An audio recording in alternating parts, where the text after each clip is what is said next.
Kebijakan Publik Agus Pambagio mengungkapkan sejumlah persoalan dalam pembangunan Jalan Tol Trans Sumatera (JTTS).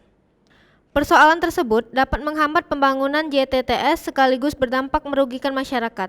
Persoalan pertama, terkait pengadaan tanah atau pembebasan lahan yang tak kunjung usai. Padahal, JTTS ditargetkan dapat tersambung dan beroperasi seluruhnya pada 2024 mendatang. Kedua, anggaran pengadaan proyek tersebut semula didorong untuk dilakukan dengan berbagai pola seperti kerjasama pemerintah dan badan usaha (KPBU), namun faktanya malah kembali mengandalkan anggaran pendapatan dan belanja negara (APBN). Ketiga, feasibility study, studi kelayakan. Pembangunan JTTS tidak dilakukan dengan melibatkan antropolog. Mereka dinilai Agus dapat memberikan kajian komprehensif terkait kondisi masyarakat sekitar sehingga beroperasinya JTTS dapat dirasakan manfaatnya oleh masyarakat.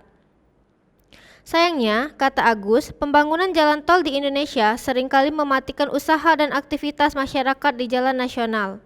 Padahal, kehadiran jalan tol itu harus menjadi solusi dalam meningkatkan perekonomian masyarakat di sekitarnya. Keempat, masih maraknya kendaraan bermuatan lebih dan berdimensi lebih atau over dimension overload (ODOL) yang beroperasi.